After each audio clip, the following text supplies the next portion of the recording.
Oke, seperti biasa ya, di sini saya akan tes game lagi. Kali ini saya akan tes game di mantan flagship Sony, yaitu Sony Xperia XZ2.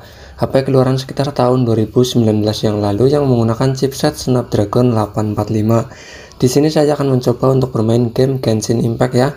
Apakah lancar atau ada kendala? Nanti saya akan ulas di video ini. Oke, seperti biasa di sini saya akan setting untuk grafiknya di Genshin Impact ya. Nanti apakah Snapdragon 845 keteteran atau masih worth it di tahun ini?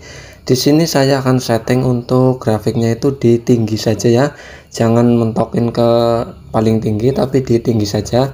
Dan untuk FPS-nya di sini saya setting ke 45 fps. Oke, sedikit spesifikasi di Sony Xperia XZ2 ini. HP ini menggunakan chipset Snapdragon 845 dan untuk layarnya sendiri ini berukuran 5,2 in ya. Jadi menurut aku sih cukup buat bermain game. Untuk baterainya kecil cuma 3100 mAh dan untuk RAM-nya sendiri ini berkapasitas RAM 4GB dan internal 64GB. Jadi menurut aku sih masih cukup di tahun ini. Oke, jadi HP ini kemarin saya dapatkan dengan harga cuma 700 ribuan ya, yang WiFi only. Jadi ya harganya mungkin standar segitu, tapi bodinya masih mulus. Jadi kemarin saya sudah bikin videonya unboxingnya ya. Tentunya bodinya masih mulus. Oke, langsung saja di sini saya akan menceritakan pengalaman saya saat bermain game Genshin Impact di Sony Xperia XZ2 ini. Ya tentunya dari touchscreen-nya dulu ya. Untuk touchscreen-nya sendiri ini lancar, tidak ada kendala sama sekali. Touchscreen-nya juga responsif, tidak seperti HP-HP Sony Xperia XZ2 yang katanya itu banyak yang kena ghosted ya. Jadi saat panas itu touchscreen-nya itu ghosted, tapi ini lancar, tidak ada kendala sama sekali. Untuk layarnya sendiri menurut aku sih cukup ya, yang berukuran 5,2 in itu ya masih cukup lah buat bermain game, tidak terlalu kekecilan seperti Sony Xperia XZ2 Compact. Oke, untuk performanya sendiri menurut aku sih ini masih lumayan ngebut di tahun ini ya. Untuk bermain game Genshin Impact itu kalau sudah panas itu agak nge-lag ya, maksudnya frame drop itu kadang grandet-grandet gitu. Tapi ini cuma beberapa detik lah, tidak terus menerus, cuma beberapa detik doang. Nanti lancar lagi ya, tentunya dengan grafik tinggi tadi ya. Dan pokoknya ini masih lancar lah menurut aku, cuma beberapa detik saja grafiknya turun atau FPS-nya turun, jadi ini masih lancar menurut aku. Untuk suhunya sendiri menurut aku sih lumayan panas ya untuk bermain game Genshin Impact. Ya buat teman-teman yang pengen beli Sony Xperia XZ2 buat bermain game Genshin Impact, ya kalau pengen nyaman sih mending pakai fan cooling ya atau pendingin, kipas pendingin. Jadi akan lebih nyaman buat bermain game Genshin Impact.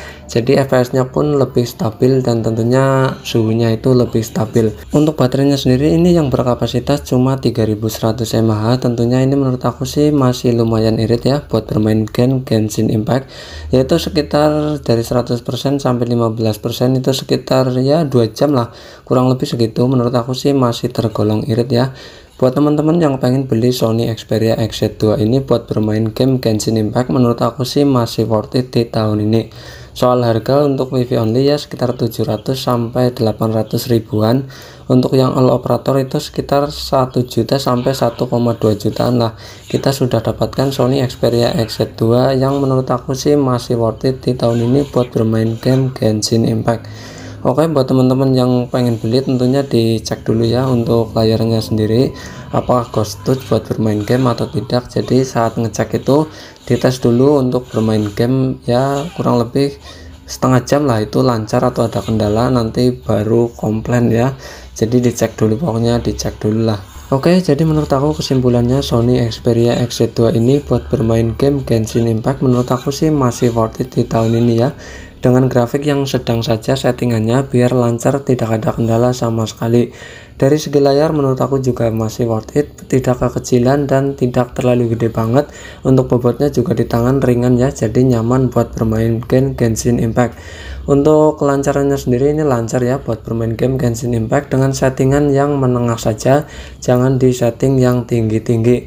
Untuk baterainya sendiri menurut aku sih masih lumayan awet ya, meski kapasitasnya kecil, cuma baterainya menurut aku sih masih lumayan awet. Oke, jadi bagi yang belum subscribe, monggo di subscribe channelnya ya bos ya.